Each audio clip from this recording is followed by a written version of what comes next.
And good morning. We are live on YouTube and Facebook. Welcome in, everybody. My name is Scott Kennedy. This is the Falcons Podcast, but we're starting to rebrand this Wednesday show a little bit to be more of an all NFL encompassing show because, frankly, Nick and I, this guy over here, love the NFL draft. So we've been doing Broncos, we've been doing some Colts, we've been doing some Falcons. We want to do it all. So we're going to start talking today about the top 10 in earnest. It's set. It's fixed. There's been some changes at the top. Last week, I said that the Chicago Bears were the most interesting team in this draft, at least at the top of the hill. Well, they got a little more interesting, didn't they, Nick? Yeah, absolutely. The Bears failing their way up to the number one overall pick, most cap space in the NFL. Maybe have their franchise quarterback set. There'll be a lot of discourse surrounding that. How honest that discourse is, I don't know. I guess we'll find out. But very interesting with the Bears having the first overall pick. And will they stay or will they go? That's going to be the question from now until they make the pick or they trade off that pick. Well, and we'll get into each of those. I know there's been some news. You know, the next big order of business for these teams, a lot of these teams, is lining up an NFL head coach. Mm-hmm. So, you know, the Bears, they're okay. I think they're pretty happy right now with who they've got, second-year man. The Texans, sitting in the number 2 spot, are definitely open for business. What have you heard recently about what the Texans are trying to do, who they're bringing in at head coach? It's like for candidates and stuff. Name that I've heard for them the odds-on favorite right now, early lead, I guess you could say, is Josh Gannon, the defensive coordinator for the Philadelphia Eagles. I believe he interviewed with them last season as well. He interviewed with a few teams last year. He's considered a very bright CEO type, young up-and-coming mind on that side of the ball. And considering this is a second round of interviews and how the Eagles have played this season, wouldn't be surprised at all if he's brought in there. Also want to keep an eye on, I think Mike Kafka has interviewed there as well. And I think they asked the Broncos permission for Vance Joseph, Ejiro Evero to be the another interview candidate there. But early on, it sounds like Josh Gannon is the name to keep in mind first and foremost. Evero should be getting a lot of looks. I know the Indianapolis Colts, sitting there at number 4, have requested permission to interview him. They're also going to take a look at Jeff Saturday internally. I'm not sure if they have reached out to Shane Steichen or not. I'll have to double check on that one, but they're open for business. And the Cardinals are the Broncos at 5. And I say the Broncos in 5. It's their pick that they have sent to the Seattle Seahawks. So we can touch on the Broncos while we're still on here right now for just a moment. Does it look like Peyton, Harbaugh, or bust? You know, obviously, if you don't get those, it's not a bust. But those look to be the top 2 candidates, wouldn't you say? Yeah, for the Broncos, they really want a splash, a home run swing. I mean, use all the expressions you want to use, but they want a big fish at the head coaching search. This is a ownership group that they're pretty disappointed with how things looked this season, and they have money to throw around. I think if you combined almost like all the other ownership groups, they would equal that of the Denver Broncos ownership group. So they're going to spend big money to bring in a head coach. There's no cap on that.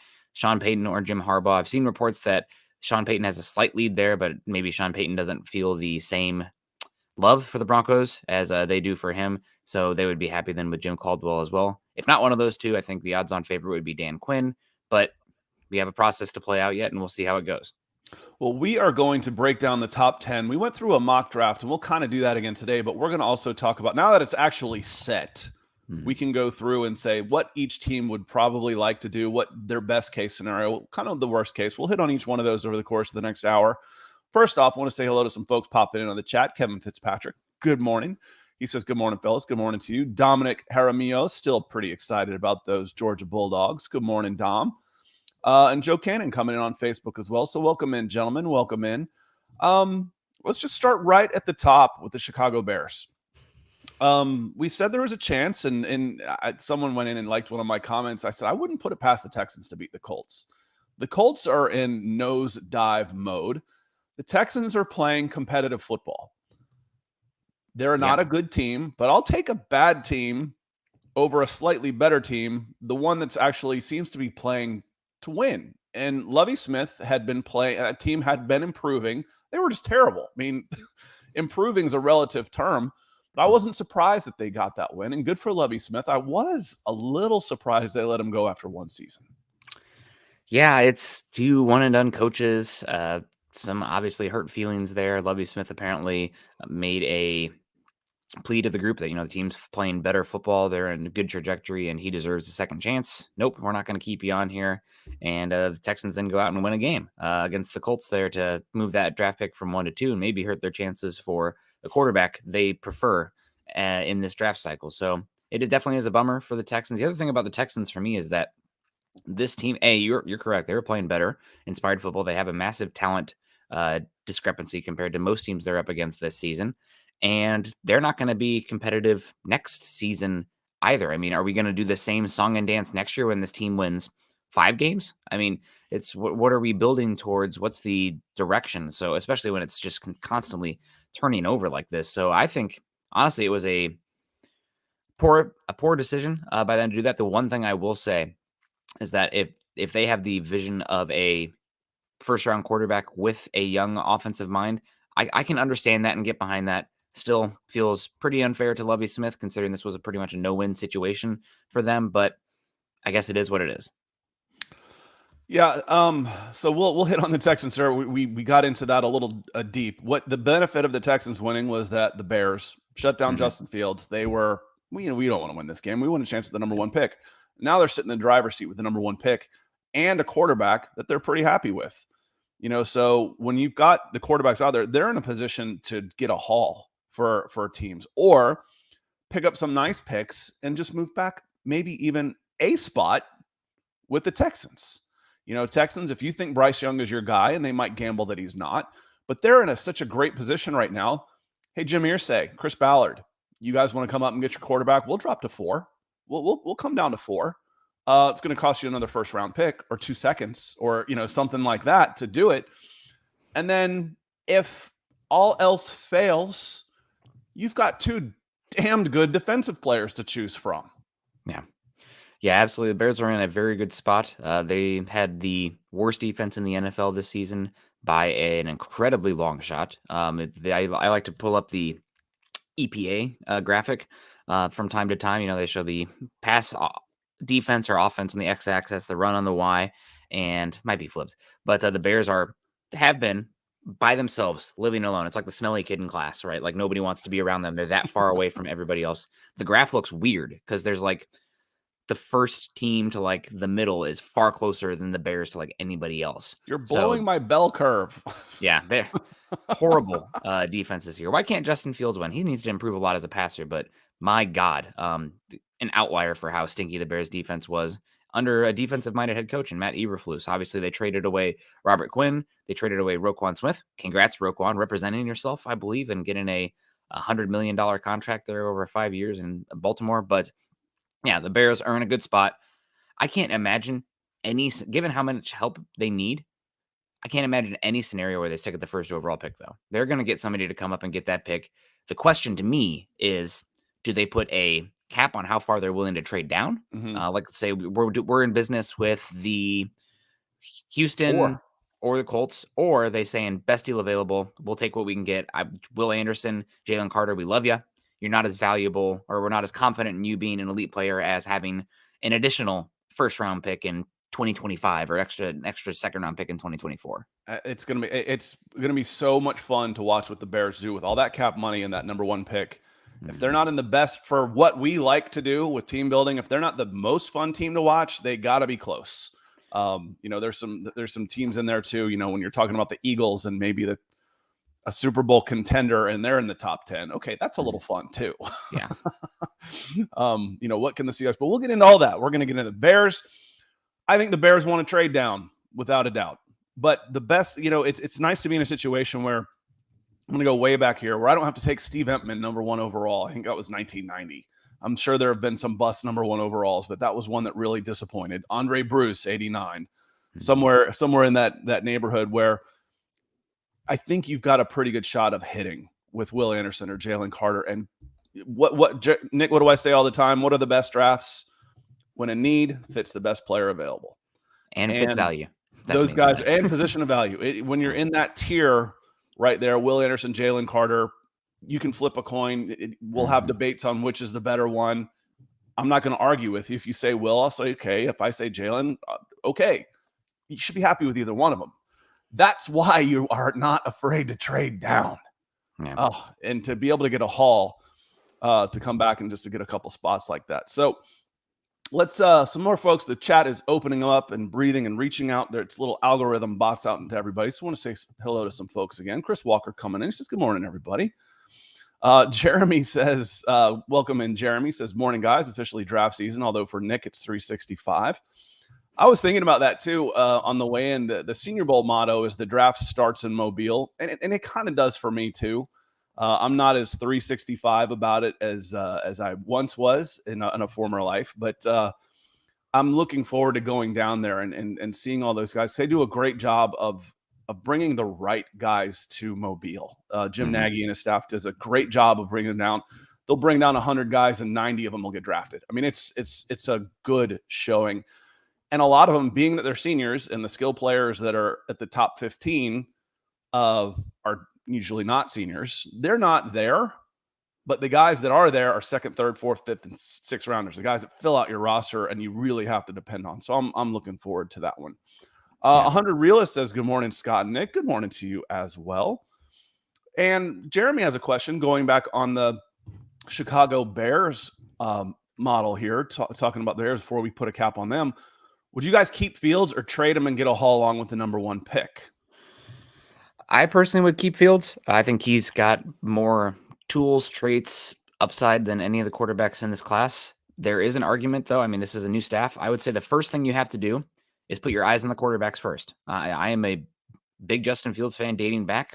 He's probably will still end up being a higher graded prospect to me than Bryce Young, Will Levis, or CJ Stroud. But you have the first overall pick. You have to do due diligence. If there's a guy that you like here, guess what? You could probably get a pretty good haul for Justin Fields as well. And you'd also reset that quarterback contract by 2 years, which does matter. You'd take a bigger dead cap hit, obviously, but cap's not really an issue for the Bears. So you do have to do due diligence here. It's not as easy as like, oh, they would never do that. Fields has been an amazing runner. The passing is still a ways off yet. So you have to put in the work here. I just don't think there's a no doubt quarterback. You can nitpick every single one of these guys. Not saying that one doesn't deserve to go 1 overall. Not saying that there aren't 3 that could possibly be top 10 picks. But I think I've seen enough from Fields to have him there. But we know this, dating back to that draft, that Justin Fields' perception around the league, at least at that point, differed than what you and I and the media had. I mean, he fell to what, the 10th overall pick? It was like 12th, wasn't it? It was right in that neighborhood where they traded up to get him. Yeah. Then they ended up spending another first-round pick on him. But I have said, and I will go to the grave, this is in recording. We've got it on YouTube for years and years now. I said number 2. Number 2. Nick, I believe, said number 2 overall too. If not, definitely the second quarterback. I had number 2. Trevor Lawrence. But I said number 2. Number 1, I haven't wavered on this, Trevor Lawrence. Number 2, Justin Fields. And I will say right now, Bears fans, I would have a higher grade on Justin Fields at this point of the process than I would on any of the quarterbacks coming out. So if I had Justin Fields in this draft, he'd be my number 1 pick. Yeah, and you can nitpick these quarterbacks in this draft classes too. Again, they're very good, but like Bryce Young is going to be an outlier in terms of his size, and people will point at Kyler Murray or Russell Wilson. Those guys have like damn near 20 pounds on him. And I'd be a little bit worried about the matriculation is the wrong word, but the additional hits and the size of the hits you're going to get in the NFL with Bryce Young, especially as it gets older. CJ Stroud doesn't have, a gun as an arm. He ran like twice as much in the game against Georgia than he had this whole season. That was his best game of his career. I think a lot of people who haven't watched as much Ohio State are that one's going to leave a good taste in their mouth. It might overvalue him over sample size. And then Will Levis up and down this year, better tape last year compared to this year. So we'll see. But I would keep Fields. I'd be looking to trade down and get a haul and jumpstart a team that needs a lot of help. Yeah, I could. You look at for whatever the Pro Football Focus grades are inconsistent because not the same person grades every single team. So the grades vary from time to time, and they put them out as one grade, and it can be a little inconsistent. I thought the Atlanta Falcons grades were really good. I'd watch it and see, okay, how did he? I was like, oh, so and so had a really good game. How did he grade? Oh, they graded him well. Good. Okay, now I can trust their grading system because it's kind of matching what I see. I know that sounds arrogant, but that's how I'm grading them. Trance comes in. He says, I wanted Young or Stroud, but since they're going to be gone, let's just get the best available. Kind of want a wide receiver because we need a solid number 2 wide receiver. Trance, who's your team? Let us know who you're coming in when we're talking about we. There's a lot of folks in there, and you might be a team that can come up and get them. Like I said, the Bears are open for business, man. They are open for business. Morning, guys. Philip comes in. He says, morning, guys. It's going to be an interesting offseason. It's going to be a really fun offseason. There's some teams with high picks and a lot of money going to be. Okay, Trent says it is a Falcons. He wanted Young or Stroud. You think we'll get to the Falcons too. I don't think for me, Young and Stroud go 1 and 2. And I think there's an argument for Stroud to go number 1 overall personally. As far as he's dropped, I saw him like at 17 or 14. I'll make an argument right now for CJ Stroud to go number 1 overall based on what you just mentioned. I feel a little bit better about his size over Bryce Young. Yeah, I don't think he has as much dynamic playmaking ability as Bryce Young. I mean, Bryce Young said that game against Kansas State was incredible. I didn't watch that game live because Iowa was playing at the same time. And who wouldn't want to watch Iowa score 7 offensive points and 2 pick sixes to win 21-0? How dare you, first off. The Sitco's number 1 game of the year, and the lowest over-under in like bowl game history. And guess what? We hit the under. But pretty incredible. But yeah, Bryce Young probably still my number 1. I'm going to be able to nitpick it right now. I think Caleb Williams and Drake May, if they were in this class, I'd probably lean on those guys even more. Haven't watched them as much, but the overall package is more prototype for those two. I can hear an argument for CJ Stroud. I just don't think he has the ability to play make like Bryce Young can. I mean, I need that. I like Bryce Young. I mean, he's a point guard. I mean, he's not. I'd say Magic Johnson, but Magic Johnson was such a freak in size that's not necessarily a good thing. How about a Steve Nash maybe? A Jason Kidd before he learned to shoot. Just such a. He's a point guard playing quarterback. That's how I describe the comp I use for him is Patrick Mahomes. He's not quite as big as Patrick Mahomes, but I think as far as a passer goes, from a pure mechanical accuracy standpoint, he's farther ahead than Mahomes was at the time. Mahomes was raw as can be and has developed and matured into what we see every day out there now, which is, for me, the best quarterback in the NFL. Jeremy says, running quarterbacks are fun, but they're always one hit away from your season being over. That doesn't concern me so much just because I feel that's true with any of them. You get a pocket passer standing there and catch one in the chin, or maybe he's not a running quarterback and starts scrambling and doesn't know how to slide and takes a hit. I've seen that happen too. The concern for me here is running QBs usually means that they're not passers. They're erratic with their arms. Malik Willis is as good a running quarterback as you're going to find, but he's erratic as hell throwing the ball. And at the end of the day, if you cannot throw the ball on 3rd and 8, you cannot play in this league. You cannot. The number one thing for a quarterback is still throwing the ball. Yeah. And if you are erratic passing, you're gonna struggle. I don't care how you run. Yeah, there's a good argument for the rushing quarterback having more value in today's game because they are the ability to escape negative plays is a big one. Obviously, sometimes you can get the negative plays if they're trying to run around and do too much, especially as they age. But it also gives them more of a runway to develop. It keeps your offense functional while they are getting the needed reps, both from the physical standpoint and the mental standpoint, to learn and play the football game. I mean, you have to have a pretty damn good infrastructure around that young quarterback if they are going to be a pure pocket quarterback. Otherwise, your offense isn't going to be able to function. And 2 recent arguments that are examples that come to mind for me as far as running quarterbacks buying themselves time through the athleticism are Jalen Hurts and Josh Allen. Both these guys early on, the processing, the accuracy, their ability to work as a pocket-oriented passer struggled tremendously early on, but their legs gave them an out. It kept the offense going. It kept them on the field. It made it so that they're not fielding the worst offense in football where nobody's getting any development. They can't even function. Now those guys have developed into very good quarterbacks. And I would argue that it's because of what they were able to do staying on the field with their legs early on. It helped. Yeah. It gives you another tool, and same for Justin Fields. If Justin Fields couldn't run, you wouldn't want him in the game right now. As he develops as a passer, that will improve. Let me see here. We've been talking quarterback so much that I want to hit on the Texans, and we'll dive back into the chat. Are you okay at 2 if you're the Texans? Or are you trying to get up to number 1? And are you worried about the Bears are coming out of this? I got Irsay on the phone. Irsay wants to come up. Do you want to make a better offer? We'd rather have the number 2 pick than the number 4. Or are the Texans like, no, we're not paying that. We'll stay at 2 and get who they don't take. We're comfortable that way.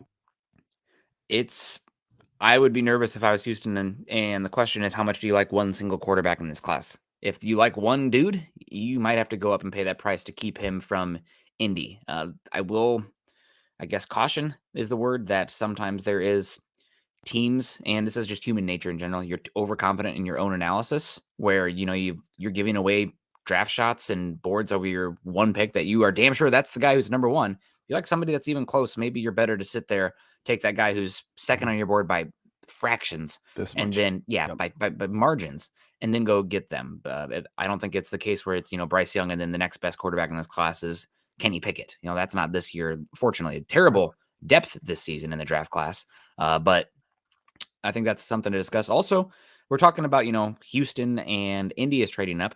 You got teams picking in the top 10 that have multiple first-round picks in this class that maybe would consider coming up. Seattle, 2 first-round picks, their own, and the Denver Broncos first-round pick sitting there at 5. You have Detroit with the Rams pick at 6 and their own first-round pick at 18. I mean, you give those 2 picks to the Bears and then your 2024 first. I mean, that might get it done, and you don't have to give up.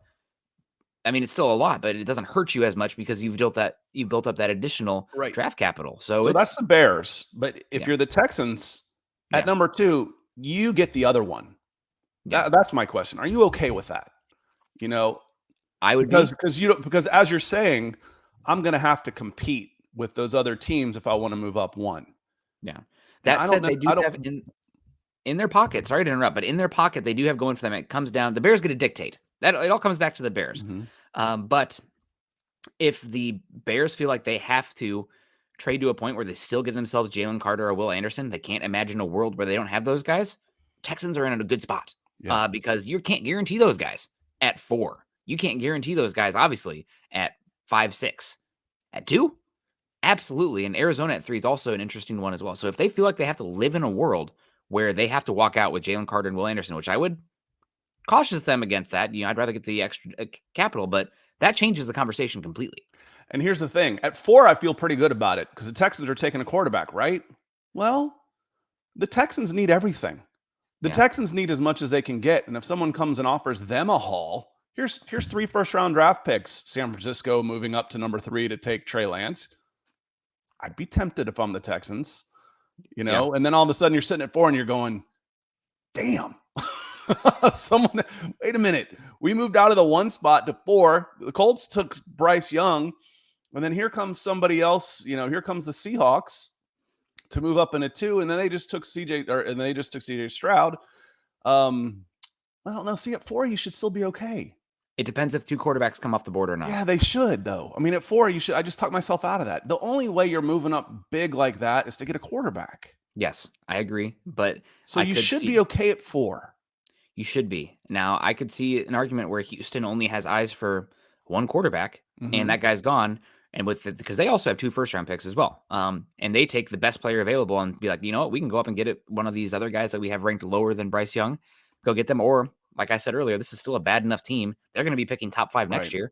We're going to be in the market for a Caleb Williams or a Drake May. Yeah. So before we move on to number 3 in the draft and the Arizona Cardinals, let's say hello to some folks in the chat again who had some questions. I believe Dom may have asked, if the Broncos were to trade Cortland Sutton, how much value do you think they could get for him for, coming up in the draft? A third? Maybe a second. Okay. Yeah. Early third, probably maybe a third and 5 or something like that. Didn't play that well this season. He has struggled. He has that injury history. His contract isn't great for Denver to trade right now. It's good for another team. That's what I was going to say too. Yeah. It's like, can you afford to take a dead cap hit on Cortland Sutton right now? It's a year away. That contract is a year away from being movable. He's back next season. That's just how it sets up. So I don't know. We'll see what happens. It ends up being where you might be able to post June 1, but that doesn't help you in the draft this year, which is probably why they do that. Let me see here. I'll come back down a little bit. And Ryan Adonis, appreciate you coming in, Ryan, and thank you for being so active on the page. Enjoy our conversations. He said, did Quentin Johnson from TCU hurt his draft stock after that performance in the championship game? Not to me. That was a Georgia team that completely wiped the table with TCU. I mean, TCU couldn't even hit the drop back without guys getting there, and every single pass behind the line of scrimmage, you had guys screaming down the field. So it didn't bother me too much. I mean, that's the nature of the wide receiver position as well. If your quarterback and your offensive line of scrimmage is getting whipped that bad, it's hard for the wide receiver to do much of anything, especially when you're dealing with a limited quarterback in terms of the pass game like Max Duggan is. So it doesn't hurt me. Broader sample size is going to matter more, just like I'm not going to overanalyze Stetson Bennett off of that one championship game where they wiped the floor. Yeah, Max Duggan's stock may have taken a little shot. But again, he's under duress. The Broncos, the Bulldogs' second team would have beaten TCU that night, and they did. They did. Let me see here. Joe Cannon says, since we all know that Anderson and Carter will be off the board when we pick, who is a realistic target for the Atlanta Falcons at number 8? So we can skip ahead. We can bounce around a little bit, and we'll take care of the Falcons right here at 26 minutes at 8. So do 3 quarterbacks come off the board before the Falcons pick? If they do, you're in a pretty good spot here. You could be, and again, unless you wanted a quarterback, unless you want to go quarterback, which I think you're okay with Ritter. I think you're okay going into next season with Ritter, and it's time to address the defense. Again, your question becomes, what do you do if Caleb McGarry resigns or not? You could have your pick of an offensive lineman if you wanted to turn a strength into a super strength and fortify that O-line. Lindstrom was the number 1 player in Pro Football Focus, period, with a 95. McGarry was a number 4 tackle. He's got to be re-signed. He ain't going to be cheap.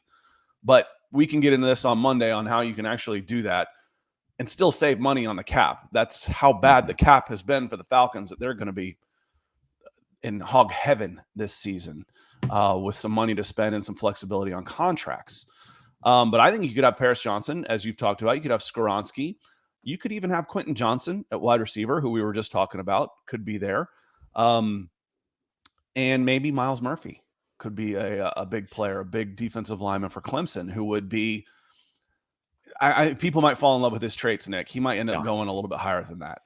I think he's going to go before you guys pick. I think he'll end up being a top 6 pick in the draft. Maybe it's the difference between beating Tampa Bay and losing to Tampa Bay that he's off the board and goes to the Raiders because they need defensive line help. Lord knows they did take Chandler Jones, but he's been terrible. But names that stick out to me right now for the Falcons, obviously you mentioned Miles Murphy. I think he's the home run pick for you guys at this point, where you're at. Be surprised if he's there, but we'll see. The other guy stands out for me is Brian Brisset, the defensive lineman, is a running mate at Clemson, 6'5", 300 pounds, very versatile player. Got like bend for a 300-pounder, which is crazy. Some ankle flexion. He's still scratching the surface there. You add him to that defensive line. You add a actual like NFL body type and athleticism profile to that front 7, which Falcons have not had very often. Those lottery pick types of profiles up there, which good defenses just simply have. The other one here that we didn't take him in the top 10 last time. I went back and watched some tape, and I get it. I don't love the first step, but as far as the uniqueness of the tools, Tyree Wilson, I think, makes some sense, especially given you drafted Ebiketie last year. You drafted Malone last season as well. Those guys are very much, third down pass rushers right now, but not really edge-setting, versatile guys. Mm-hmm. Tyree Wilson, I mean, what do we have him at here? We have him 6'6", 275. Inside-outside pass rusher, first down base package player, the long arm. I mean, you play him on first and second down and then kick him to a 4-eye or a 3 technique and do some different blitz package stuff there on third down with more of a finesse speed rusher on the outside of him. It makes some sense to me. I think he's behind Brisset and the likes of Miles Murphy in my book, but those guys could be gone. I think if you were to go defensive line, you talk Brisset and Taquan Graham comes back healthy and Grady Jarrett is there and Brisset is there, that's a pretty solid front. Yeah. That might be the best front the Falcons have had since like the 98 team where they were running a 4-3 and ended up with like 30 sacks from their front 4. Yeah. I just screwed that up. They were running a 4-3. Their front 4 was awesome and helped lead them to a 14-2 record in a Super Bowl. might be the best they've had. And that would be 25 years, folks. Oh, good Lord. That's a long time. But that could be good on paper. Taquan Graham is a revelation. Him getting hurt this team. Hopefully he comes back and continue to improve, because he took a meteoric leap from first year to second year. It was really fun to watch. Ryan comes in with another question. He says, are there concerns about Jalen Carter's conditioning and why he showed up bloated and heavy for the last 2 games? Not for me. I think if they hadn't been challenged the way Ohio State challenged them, and that's part of playing better competition and playing against a team that will attack you like that and learning from it. And for me, it tells me a little bit more about how he reacted to that by saying, okay, if this is how these guys are going to attack me, I need to be able to run more. And he did. That tells me a lot about Jalen Carter's character. That makes me feel pretty good about Jalen Carter. Yeah. I'm not putting too much into it. He looked impactful in both those games. I didn't hear anything about bloated and heavy for the last 2 games. They were talking about him being winded, that Ohio State was trying to run a bunch, that Ohio State side to side, go fast, wear out the defense. That's a pretty common tactic, just not everybody can pull it off. Ohio State was effective in doing that. They don't play Ohio State very often. They play Alabama. And now that's about it. That's about the only team that's going to go toe-to-toe talent-wise. Now, Tennessee was good this year, but man for man, talent-wise, the only team on their schedule that is going to come close to that, and they're not on their schedule every year right now, is Alabama. Alabama and Ohio State and Georgia are 3 of the most talented teams in college football year in and year out. It actually makes me feel better about Ryan, believe it or not. Yeah. And interior defensive line only typically play, 60 to 70% of the available snaps at hand anyway. It's a heavy rotational position. I mean, kind of like it's like line shifts in hockey games. You're going to get 2 drives and then you're going to get this one off, or you're going to get, 2 first downs out there and then you're going to get this one off. So I'm not too worried about that at all. You still see the flashes. The ability is crazy. Aki Dragon comes and he says, is Bryce Young a smaller Teddy Bridgewater? I'll start with this one, or you can take a quick hit. He's far more dynamic of a playmaker and distributing the football with more arm talent than Teddy Bridgewater has. As far as the frame, Teddy Bridgewater, I guess, makes sense. Teddy Bridgewater's bigger, taller. Bryce Young, the size of that he looks to me, sub 200. I think there's only been 3 quarterbacks in the last 20 years that have been measured to the combine that weighed less than 195, and he might be the 4th, which makes him an outlier. And there will be teams concerned about that. But he's got way more ability than Teddy Bridgewater. He is a considerably better thrower than Teddy Bridgewater. There were questions of Teddy Bridgewater could have been a safety in college football. He was a really good size, good athlete. Teddy Bridgewater was blessed with everything that a quarterback needs to succeed at the very, very highest level, except a God-given arm. He didn't have a great arm, never had a great arm, but he did everything else so well that he succeeded up to the point of actually being a Pro Bowl quarterback. When his legs gave away a little bit, he wasn't able to succeed that, but he's smart, the leadership, pretty good accuracy. But one of the guys, when I was in charge of scouting, I love Teddy Bridgewater because I watched him at 7-on-7s. I saw him a ton, but then he goes to the Army All-American game and you're watching him in a controlled environment where it's drop back passing. And they're like, this guy sucks. One of the guys even took a shot at me. He's like, he's better than Kennedy's boy Bridgewater.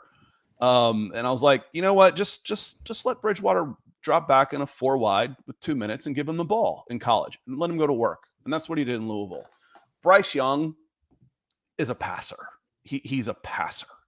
He's got a considerably better arm. That's so not the same as far as throwing the ball. They're leagues apart. Millie Mills comes in again real quick. He says, or do the Falcons try and take number 8 and trade it for DeAndre Hopkins? That's the big name player that Terry needs. Millie, that's going to come with a big price tag. I would be hesitant to dump a ton of money into the wide receiver position, knowing that I've got an 8 here that I could maybe get Quentin Johnson if I wanted to upgrade my number 1/2 wide receiver spot. I got Kyle Pitts. I got Drake London. I don't want to eat up a bunch of my available salary cap with a wide receiver. I'd rather spend that on defense right now.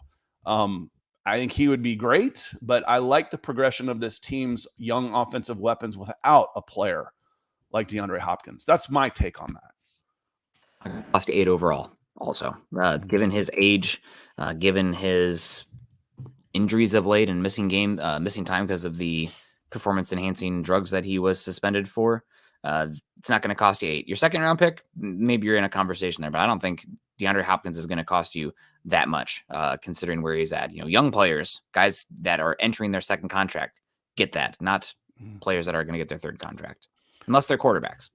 Zach Powers asks, he says, how much will the Combine and Senior Bowl change the top 10 or 15 this year? Any risers or potential fallers? Always. Yeah. The Senior Bowl won't affect the top 10 or 15 that much, just because there might not be a player at the Senior Bowl that goes in the top 10 or 15. There might be, but it doesn't usually happen. The guys that go that high are usually early entries into the draft. We can look at that list right now. And start going and say Jalen Carter, Will Anderson, Bryce Young, CJ Stroud, Miles Murphy, Will Levis, Tyree Wilson, Brian Brisset, Paris Johnson, Keely Ringo. Those are the top 10 on mock draft database. I don't think any of those guys are going to even be at the Senior Bowl. Yeah. The Combine will make some changes. It will because those guys will be there. And you see a guy like Tyree Wilson or Miles Murphy. What can they do to move in? The pro days make a difference too. Mm-hmm. So all of that matters for sure. And we'll see how it goes. I wasn't sure who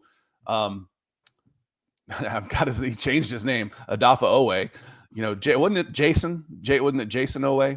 Yep. I wasn't sure who he was until I'm reading up on Micah Parsons' pro day. I was like, oh my God, this guy is going to step on the field and be the best athlete. He ran his way into the first round. So it will happen for sure. Let's move on to the Cardinals real quick.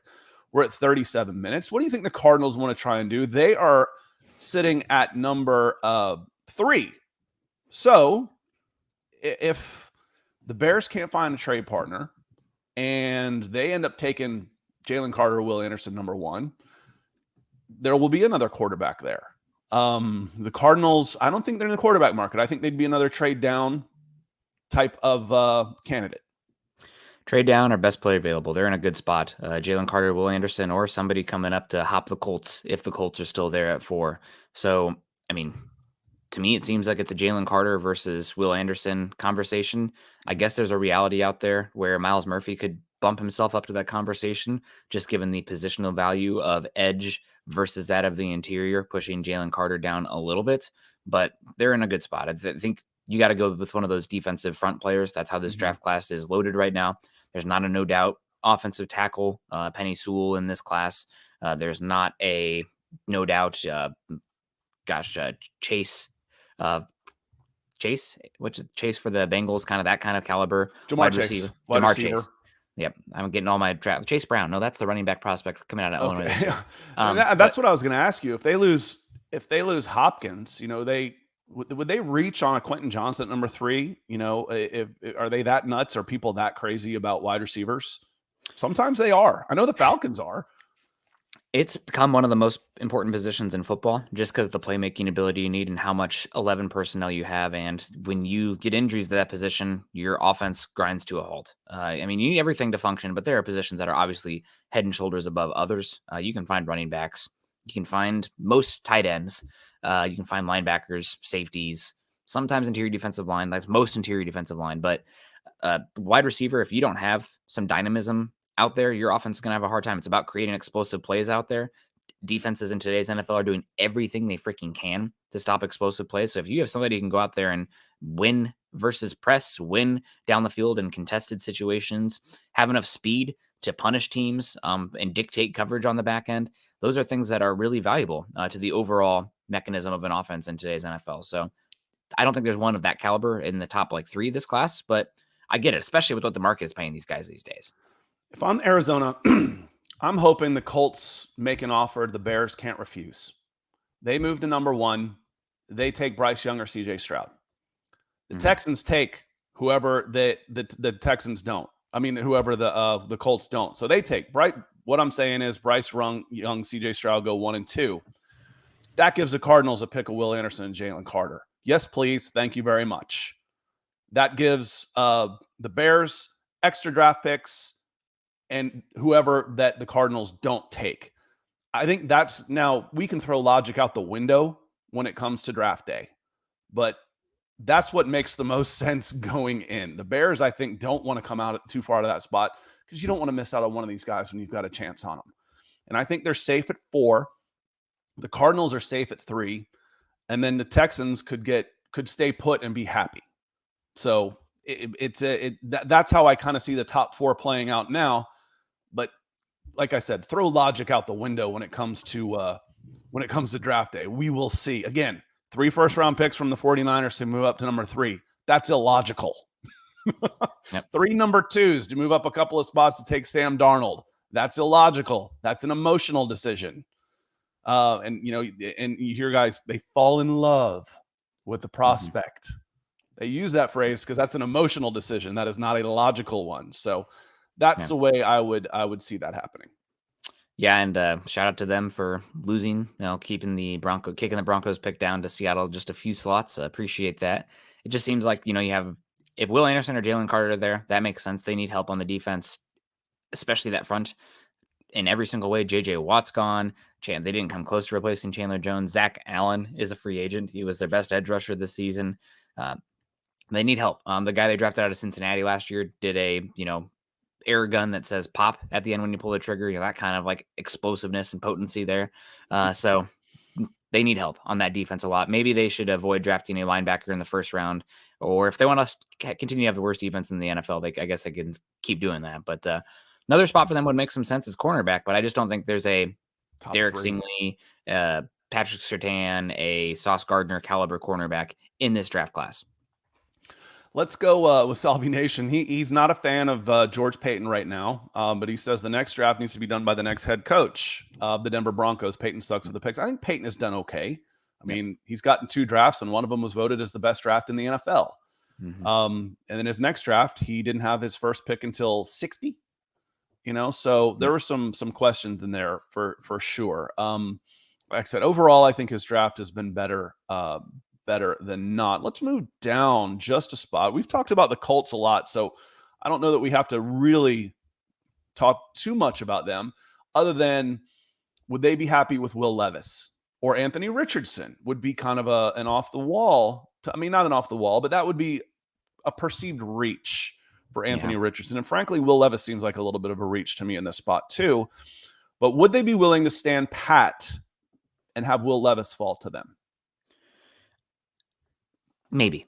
God, it really depends. We have to see who the coach is there. If they hire like a Ben Johnson, CJ Stroud seems like a great scheme fit for, his pro comp is a more athletic, a little bit more malleable Jared Goff. That one would be a good fit for them. Maybe they want to move up a little bit. So this seems like a team that's in a great spot to move up as well. Texans and the Colts. After that, it gets a little bit more dicey, but definitely in the quarterback market, it sounds like they are gung-ho for that quarterback. But the draft falls after free agency, so maybe they bring in a head coach and listen, I want to use that first-round pick to fortify my defense or my offensive line. And instead, we're bringing in Derek Carr. We're bringing in Jimmy Garoppolo and going from there. Given how much the Colts have gone the veteran quarterback route recently and how poor it's gone for them, I think that's unlikely. I think it's probably I agree. It's time to invest in your quarterback. For me, that would part of my recruiting pitch for a potential head coach for the Colts would be, we're willing to go up to number 1 and let you get your guy. Because I think they'll probably go offense as far as the type of coach they're going to get. And when you're sitting at 4, them going 1-7, put them in a good spot to possibly not have to trade as much to go up and get Stroud. And there's a chance then, CJ Stroud, I'm operating on the assumption that CJ Stroud should be top 5, 1 or 2. He might not. Bryce Young, oh God, he weighed in at the combine 163 pounds. All right, well then this conversation changes. Yeah, it absolutely should change. They got to go quarterback. You're right. That's a team. I think they've gone just the veteran too much. So we'll see. And it seems again like Will Levis is up there in the conversation. I think this draft class is going to have different teams are going to have different number ones. I think a majority will have Bryce Young, but there's going to be a few teams with CJ Stroud number one. I think there'll probably be a few teams with Will Levis number one as well. And that could be the Colts. Maybe they're happy enough to sit there and do that. Maybe they can sit there and say like, okay, thing is, if you sit on your hands, it's very possible that, you get your quarterback 3 there at 4. So I could see them being aggressive and going up and getting their guy. Maybe this is a team that's also bound for some rebuilding here. Maybe they trade some of these veteran contracts on their roster as well to get some more capital. So it's not doesn't hurt you as much to move up from that number 4 spot. No, the Colts just a year ago were talking about being a quarterback away, from really competing. They got Jonathan Taylor. They got Quentin Nelson. They got the most money in the offensive line of any team in the NFL. They got good young players on defense. Shaq Leonard. Oh, well, Shaq didn't play much this year. He was hurt. Quentin Nelson regressed. The offensive line and everything kind of took a big step backwards. I don't think they're as far away as this season made it look. They could be a team who's drafting 4 and then knocking on the door for the playoffs next year. We saw that happen with a couple of teams this past year. Who would have had the Seahawks and the Jaguars in the playoffs at the beginning of the season? Not too many teams. So I think the Colts, they have to go quarterback. What's the asking price? Because again, a good comment here, and I'm gonna come back to Jeremy, is there's going to be lots of teams in the market for a quarterback, including the Panthers. He says the Panthers in their QB quarterback market. Can you see them move up? Yes, I can. It would cost them more. Now their pick is still 9, so it's not too bad. But as Nick said earlier, if I'm the Bears, if I'm the Cardinals, can I live without Jalen Carter or Will Anderson?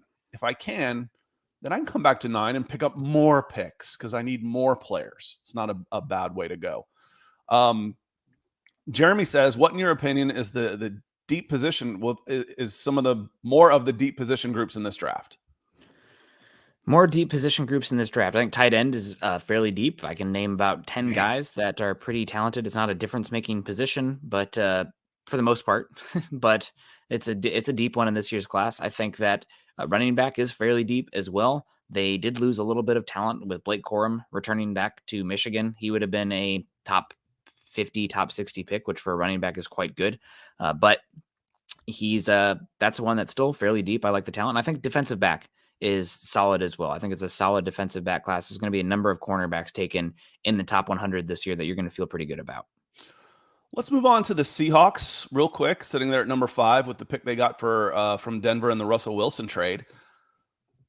How do they feel about quarterback? There could be 2 of them available. Will Levis or CJ Stroud or Bryce Young could come to 5. Would they be in the market to move up, or are they in the position where they have to re-sign Geno because Geno is a free agent? But if you're Geno, give me a fair offer, and I want to keep playing here. I've had the best season of my career, and then see if I can get a little help in order to take that next step from 9-8 to 11-6, 11-5. I can't do the 17 game math, man. It totally blows my mind. It takes that number. You take the next step up. Now maybe you're hosting a playoff game and you're making a run with the 12th fan there up in Seattle. And if so, who do you take at 5? This is a team that needs defensive line help in the worst way also.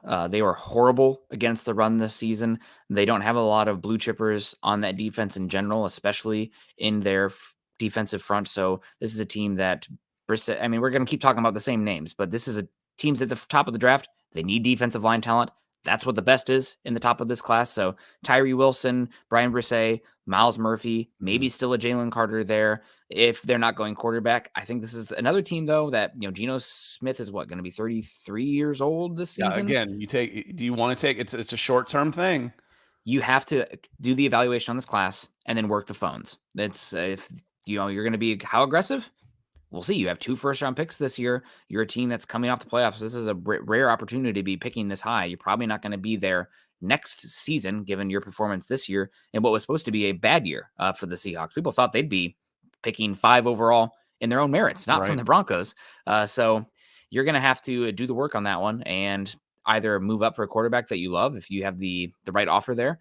teams. I mean, the thing about the thing about the Seattle Seahawks that makes it difficult is that if they're moving up, it's probably to number 1, right? Because the Cardinals are the other one that seems like the obvious trade spot. Are the Cardinals going to trade with the Seahawks? Now, we have seen more interdivision trades here the last few seasons, but I wouldn't do it.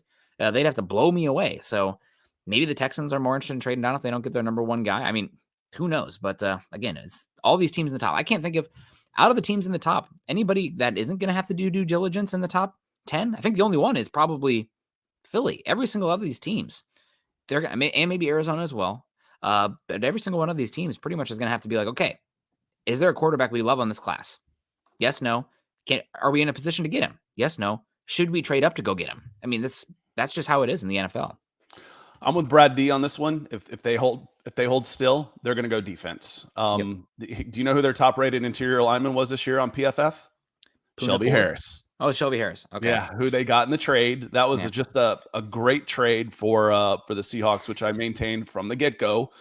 There were some discussions, a franchise quarterback. No, I'm like, it's a franchise quarterback that wanted out, who had 2 years left on his deal, and you got a really good return. Now, the scales of that have tipped in a big way after a year of hindsight, but at the time, I certainly said that was a good deal for the Seahawks, and it turned out to be a fantastic deal for the Seahawks.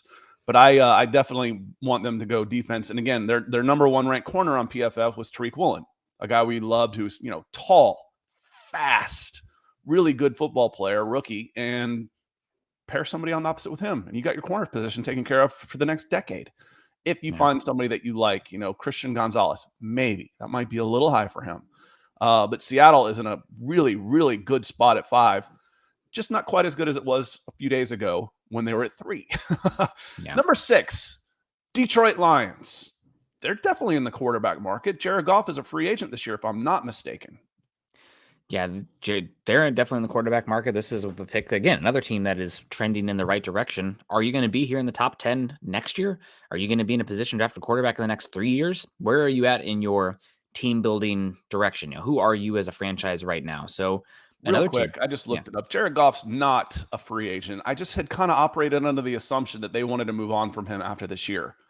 He played his way into, maybe I don't have to move on from Jared Goff. I would be very curious if Ben Johnson ends up in Carolina, if Carolina would be a team that would be willing to offer a decent, an okay deal to bring Jared Goff along with that offensive coordinator, Ben Johnson. Just one that I've not heard anything about Jared Goff being moved, but that one would intrigue me a lot. He's been good this season, very much protected by a offense that operates play action out the wazoo, but maybe he'd follow Ben Johnson to wherever he goes. I think the reason I was thinking that is because his cap hit from 21 from this year was 31-1, and going into next year, he's got a $30 million cap hit against a $10 million dead cap hit. I had mentally put in my mind that he was gone. I'm like, okay, they're not paying him 30. They'll take the 10 and move on. But that's a candidate for a restructure also. Hey, we don't want to pay you 30. We can cut you and you can be a free agent, or we can restructure and do something that's a little more market value. And it could be up to him. I mean, he'd have that choice. Hey, cut me. I'll take my chances on the free market, the way people overspend on quarterbacks. But he's played the Lions into a place where the Lions now have options, and he's going to make a lot of money. So apologies, Lions fans. I'd already cut him in my brain 6 months ago at the beginning of the season. He's played his way out of that. Lions offensive line looks good. Again, the problem with picking at the bottom of the top 10, if you're looking at defense, there's going to be a run on defensive linemen here, aren't there, Nick? Yeah, the Falcons are banking on these guys. When we did our mock draft, that's what happened. When we were picking, I'm like, I guess I'm going to go Paris Johnson here because he is the long-term value, and you have a hole at left guard, and you can build arguably one of the best offensive lines in football, and that's really important for the style of offense that you're running here. And, I think fortifying and building a strength to the point where it's your identity as a team is as viable of a strategy and team building as it is, using the draft to plug weaknesses. You can scheme around some weaknesses if you have a dominant area on the team that, you can rely on game in and game out. So it's going to be interesting for the Falcons and some of these other teams down here, what the board looks like when they're picking. Maybe we have a massive run on quarterback, maybe cornerback, because there's not a top one here. Somebody's like, we got to get our number one guy, and Christian Gonzalez or Keely Ringo comes off the board. Maybe because the talent at wide receiver doesn't seem to be, there's many wide receiver one profiles in this class outside of Quentin Johnson. Maybe somebody's like, we got to get a wide receiver one. We're not going to be able to pay for one. They're not going to hit the market. We're going to draft Quentin Johnson early. But the way it's shaping up right now, it's going to be quarterbacks. It's going to be defensive linemen, edge rushers, defensive tackles early and often in the top 10. I agree. Moving on to the Las Vegas Raiders. Are they hoping Will Levis is sitting there available for them at 7? Certainly possible. This is a team that also could be quite aggressive in moving up. I think they're a dark horse to do that with Josh McDaniels. They have been linked to Tom Brady as well, so maybe this is a Tom Brady selection. What does Tom Brady want? This team needs a lot. They're not a very good roster. I'm still pretty upset that they beat the Broncos twice this season, because on paper, I don't like a lot of what this Raiders team has. Their offensive line is bottom 5 in the NFL. Their defense is bottom 5 in the NFL. They have some good weapons, but if this is a Tom Brady team next year, which sounds like it's possible, I think they have to go offensive line here. Then it'd be Paris Johnson. Their offensive line makes a difference, and they've got a history there with Josh McDaniels. I mean, who else would want to play for him? No, I'm teasing. Jimmy Garoppolo is the other name to keep. It's kind of, you mentioned this, the Josh McDaniels and the Raiders beating the Broncos twice, and yet people want to hedge on giving a first-round pick for a proven head coach. Why? One first round, you got beat twice by Josh McDaniels. That's how bad your coaching was. I mean, it's you got beat by him. Think what a difference one guy could make. Isn't that worth the first round pick, dude? To me, it is. To me, it is for sure. Yeah, and John Pope coming in talking about one of my Iowa guys, Lucas Van Ness out of Iowa. Looks like a monster, 6'5", 275. Favorite edge rushing prospect, destroyed Paris Johnson and Peter Skronsky. He had some good reps against them. Thing about Lucas Van Ness is he's very much a project right now. He's extremely young. He's put on like 70 pounds over the last 3 years at Iowa. He's still kind of figuring out how to play with leverage because he is so tall. And they used him as a backup rotational edge rusher in different packages because it looked like they didn't fully trust him in setting the edge in spite of his play style being a strength, length, size, pass rusher. Not very many good reps on the run defense setting the edge for that Iowa defense this year. So very toolsy, great pop. I think he's going to be a back end of the first round player in this cycle. You're going to be super versatile with how you can use him as well. 3 technique, 4 eyes, twists, stunts. You're going to love him for that, but he's got question marks coming out as well. And Dylan saying the Raiders have to go defense at 8. Defense is definitely up there as well. We keep talking defensive line. I've said it, every single one of these picks in the top 10 could be defensive line if it's not quarterback. But I think this is the spot where it starts to make some sense for the Raiders to go with offensive line here. I think this is where offensive line starts to become a question.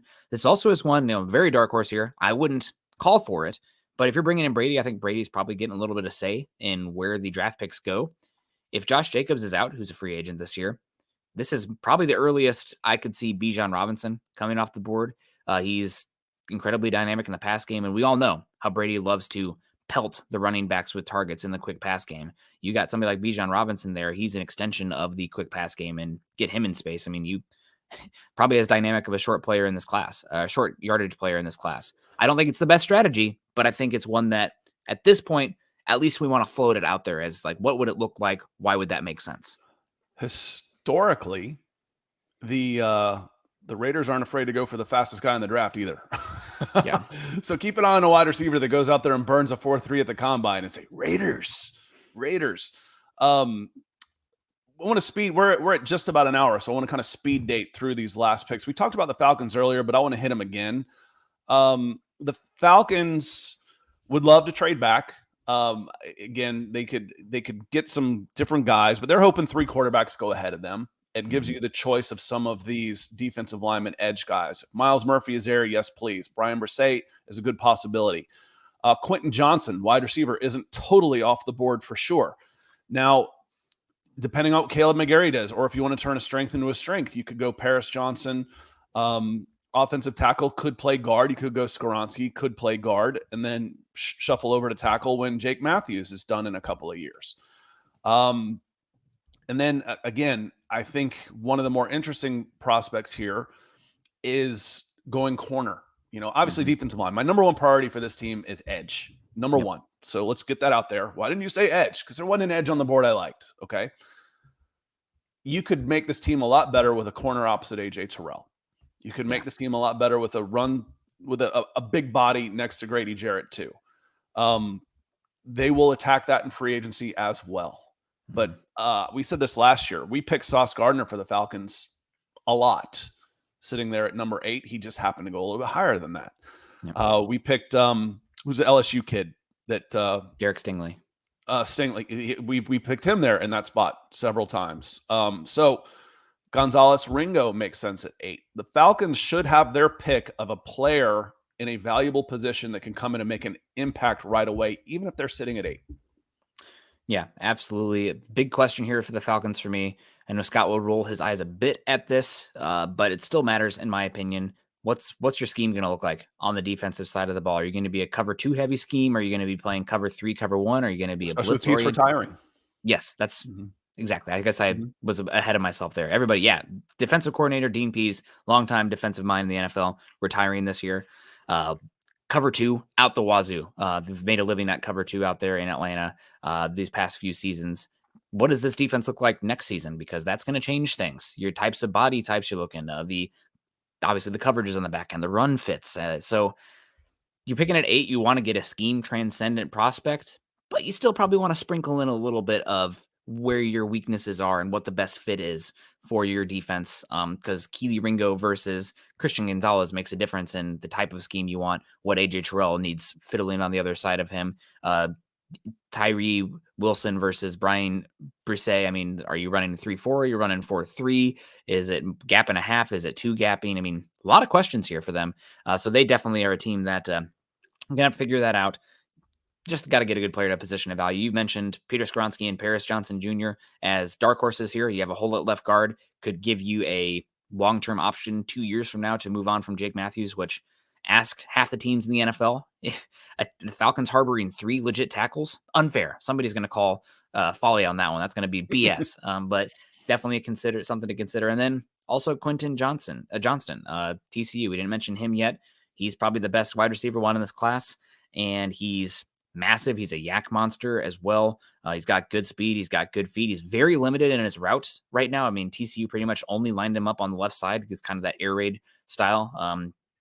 Pretty much only ran 4 routes out there, but big, fast, tall, strong. And if you have him, Drake London, Kyle Pitts out there, and teams are playing cover 1 or cover 3 against you, I mean, somebody's going to be a mismatch down the field. You just need the quarterback to toss it up to them at that point when he makes the right read. And if not, then you're going to be able to pound the team underneath, because if they're playing cover 2, 4, or 6, there's going to be space in that box to do things. You're going to put it pretty hard on that defense. So again, creating mismatches, making yourself hard to defend, not giving a team a single out. And I think Quentin Johnston does allow you to do that. Wouldn't be my pick, but again, there's an argument for it. And my concern about taking Pitts and London early the last 2 years was, can you use them effectively? And, for the most part, I would say in the first 2 years of Kyle Pitts' career, I would say no. He got volume of catches and had a bunch of yards, but you weren't able to use him effectively because you had question marks at the quarterback position. Your offensive line was not great. You're feeling like you've got hope at the ascending quarterback position in Ritter, and your offensive line has turned into a strength. Okay, well, wide receiver doesn't bother me so much, especially when they're making $20 million a year. Yeah, and John Pope comes in and says, we are not drafting another pass catcher in the first. I've said that 2 years in a row, brother. I would bet against it right now, because this team needs defensive line and cornerback more than anything else. But you're picking 8. You don't get to dictate what the board is when you're there. So I've said it a bunch. If the edges that were in last year's class were in Kyle Pitts' class, Kyle Pitts would not be a Falcon. It went quarterbacks 3, and then you take Aiden Hutchinson, you take Trayvon Walker, you take Kayvon Thibodeau. One of those guys would have been a Falcon at number 4, but they weren't there. The defensive line weren't there in that class. So we will see. Have to see how this starts grading out. but I told you before, John, number one for me is edge. Number two for me, interior line, if the right guy's there, but number two for me might be corner. Might be corner opposite AJ Terrell based on the position of value and the need on the team. If one of those two guys fits best player available model, that's where I'm going for the Falcons. Real quick, Carolina Panthers, they're trade up candidate, wouldn't you think? Or do you think they feel safe about it? Because they want a quarterback. Mm-hmm. They feel safe that they're going to get a quarterback at 9, or are they on the phones trying to come up? They're on the phones trying to come up. They've been a team that's been linked with Will Levis for a bit. I don't think that's been a secret. Their ownership group has been pretty intrigued by him, and Tepper is definitely the meddlesome type, I guess is how I'll put it there. One of the reasons I think Jim Harbaugh was, Carolina, yeah, I'm interested in how you're built right now. NFC South looking, good chance for me to come in there. Like an opportunity. Yep. Oh, you're going to give me how much power? All right, never mind. See ya. I'm going to maybe go back to Michigan or Denver. We'll see. But definitely something to consider there. I think they might trade up. Will Levis, this could be an Anthony Richardson spot as well. I mean, you close your eyes and you see a number 15 running around there, maybe looking like a number 1 that played for Carolina for a bit at a 6'4", 240 with a crazy arm talent. I mean, sounds familiar. It sounds familiar. So I think Cam Newton was he was significantly older coming out when he was like 2 years older than Anthony Richardson's going to be when he was drafted. But also Anthony Richardson's got crazy tools, so could see Cam had a magnificent arm. I was at Westlake looking at 2 junior defensive linemen at Westlake, and Cam was a sophomore, and these balls are just everybody's like, what is that? Yeah. And it was Cam. Cam had a magnificent arm. I'm not saying that Cam didn't have a good arm. I'm saying that I'm just wondering, is Anthony on the same? I don't know that he's on the same level as Cam as an arm. In terms of natural arm talent, I think there's an argument, but he is erratic right now. The ball placement, it improved as the year went on, but his mechanics and the precision of his throwing was struggled. Also, I think for being such a good athlete, I thought he was a little bit rough sometimes with his zone read option. I didn't think it was always the cleanest exchange and also not always the best decision-making. But in terms of natural ability, I mean, this is one of the better quarterback prospects we've seen in a bit. It's one of the reasons I'm so shocked he came out, especially with all these quarterbacks going back. Florida had NIL money. I think he got word that he's going to be a top 15 pick, but you go back and you watch some of just like go plug in the highlights of Anthony Richardson. Don't make your entire evaluation off of that, folks. No, I agree. He flashes for sure. It could be very interesting. They might feel they want to go quarterback here. They'll be on the phones trying to trade up. If the price is right, I think they will. This is also a Quentin Johnston spot as well. DJ Moore after that. That's where Tankathon has them picking based on mock drafts aggregating. They've got Quentin Johnston at 9 to the Panthers. That makes sense. Right now it's DJ Moore and question mark out there. I love the way their offensive line is built. I like Tommy Tremble a lot. I don't imagine they use this pick on a running back. I guess we have to talk Bijan Robinson. He's that talented here. But Quentin Johnston also lines up for me for this team. And finally, the Eagles with the Saints pick at number 10. I mean, what are the Eagles' needs? Does it even matter at this point? Are you starting to look, could they try and fortify the defensive line again? Some of those guys are getting a little older. They're losing some there. I feel pretty good about the investment in the wide receiver position. What about running back? They won't go running back with Howie Roseman running the shots there. He's even more positional value crazy than I am, I think. Running back, tight end, linebacker, safety not being used in the first round. I think they have like 5 or 6 defensive front players are going to be hitting free agency this year. So that's going to be a completely different room next season. I would imagine that they ideally, another team looking for defensive line here. You're going to run out of options coming out here. I know that Jared Verse had been a popular pick here, but he's returning back to the draft. They're losing probably Isaac Simialu. I probably pronounced his name. Forgive me for that. Guard for them. They could maybe take a guard. I think Jason Kelsey's getting older, but they took Cam Jurgens last year in the second round. So definitely a team that if they want to continue to be the number 1 offensive line in football, you could see an investment there. I think that, cornerback opposite of Darius Slay that had played for Carolina for a number of years and then played for the Giants. Really talented cornerback. Somebody in chat, help me out here. He's a free agent at Bradbury. James Bradbury had a really good season for them. Darius Slay had a very good season for them. Bradbury's a free agent at the end of the year, and I think he's going to get a solid contract from somebody else, not the Eagles. So cornerback is an option for them. Cornerback, defensive line, offensive line. I mean, it's pretty much lines up like the Falcons. You should be happy that you don't have this team picking above you, because they would probably take somebody that would be high on your board, because they have the. What's interesting, because I was thinking, all right, what team could be one player away and could take a running back like this? Like, well, the Eagles. They and NFL mock draft database has the consensus, the Eagles, Bijan Robinson. I didn't know that when I looked, but they did, and to a certain extent, it makes sense. In a vacuum. If I'm doing all these things and I just need to, if I could be one piece away, well, what more impactful piece could you add to an offense right now than Bijan Robinson in this draft? Probably not any. We have to know the tendencies and the history of their team and what their philosophy is. I think they're the most analytically driven front office in football as well. I just can't imagine them using that pick on a running back for the long, especially because they're probably going to have to be paying Jalen Hurts here pretty soon, and that's going to change what your makeup is like as well.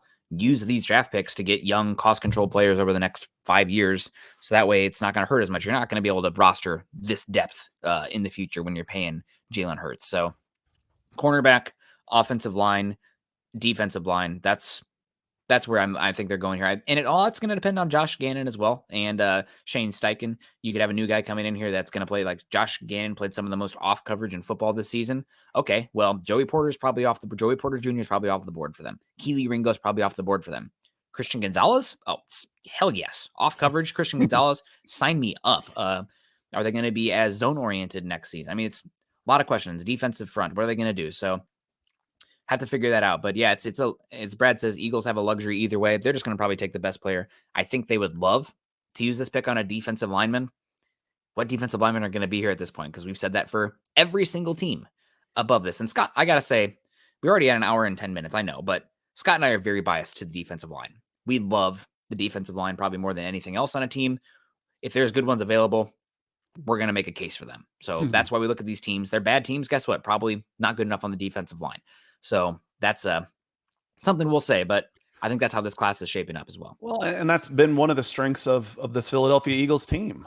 Yep. Is their ability to hold their ground on the fronts, in the trenches. Mm-hmm. I had this discussion on one of my Falcons pages yesterday. Someone says, one of these days, Thomas Dimitroff is going to get his due. I'm like, are you joking me? I'm like, I'll give him his due. I want you to look back at his drafts with the word trenches in your brain and go back and look at it. The Eagles built inside out, and I love it. They take care of the trenches. Let's go get an A.J. Brown. We've taken care of the wide receiver. Why not Bijan Robinson? Why not the best offensive player in this draft? Possibly. I know. Yep. Like you said, the analytics all make sense. But when you've done it the right way, like they have, it gives you so many good options. Yeah. When you're a good team, you're picking 10. They have 2 first-round picks. Maybe they package those together and move up and get Jalen Carter, for God's sakes. How about that? Could be very interesting. Philadelphia is in a good spot. Like I said, from a team building standpoint, the Bears are going to be fun just because they're a blank slate with a ton of money and high draft picks. From what team do I want to be? Man, I want to be the Eagles. That's who I want to be going into next year. Yeah. So any last thoughts before we get out of here? Again, we're going to start turning Wednesdays into a draft. We'll start looking at playoffs and doing those kind of things. But today was with the draft order set. We wanted to take a look at the top 10. We appreciate y'all for joining us. Yeah, I can't think of too much I want to talk about here. It's we went long, but there's a lot to talk about here. I'm excited for this onion to be further and further peeled back. It's going to be a good defensive line class. And we didn't even talk very much about the offensive line on this one. And it's unfortunate. I guess it's fortunate and unfortunate. Not many of these teams were screaming offensive tackle no matter what. If there was hey, that means we know some names that could be there for the Broncos when they're picking down there. B, I think that's more of a case of the talent at offensive tackle. I don't see Penny Sewell. I don't see Penny Sewell. I don't see Andrew Thomas. I don't see Evan Neal. Wirfs. I don't see Evan Neal. I don't see Will Ike Ekwonu. Ekwonu last season. Mm-hmm. So yes, it's not a very good tackle class in my opinion, unfortunately, but that's okay. So, and Keith Robbins finally coming in. So who are the Falcons picking? I had them going when we picked last week, a week ago. I had them going Paris Johnson Jr. because all the defensive linemen that I was super interested in were gone. I think ideally, if you want to put out your good vibes in the universe, you say Miles Murphy or Brian Brisset. We talked about it to start the show. Are either of them going to be there? Hey, we'll see. We'll see. I'm going to say those two, and then I'll throw out as the wild card Christian Gonzalez corner to pair opposite of AJ Terrell. You get a difference maker on your front five or a corner to pair with AJ for the next couple of years, and I think you're going to be pretty happy. Yep, 100%. And this is 100 Realist says, if Caleb McGarry doesn't resign, do we take a tackle? Yeah. That moves, because again, you don't want to reach. That's the worst thing you can do is reach. So best player available amongst a group that you think are in the same tier. If you don't have Paris Johnson or Skronsky in that tier of players, don't elevate them up to that 8th pick. If you've got 4 guys that you feel comfortable with taking, don't add a 5th just because you need. Hit free agency. Hit free agency and go get a guy and plug in until you do. So do not reach. And then take a guy in the 3rd that you feel good about. There's 10 tackles that played pretty well as rookies this year. You can do it.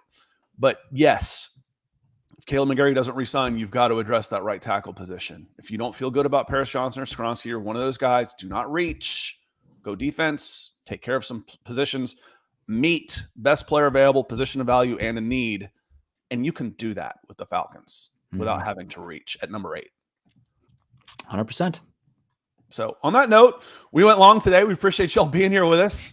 I'm going to try and cut these up into some individual clips. So come in and comment on them. Leave us some constructive criticism, questions, doubts, all those kind of things. But Nick and I are going to be here. We've been doing this for almost 2 years now. So we're going to keep on going. And we thank you for being with us. We'll be back on Broncos for Breakfast on Mile High Huddle YouTube tomorrow morning at 9:30 Eastern. We hope to see you there. And for today, thanks for being here, and we'll see you next time.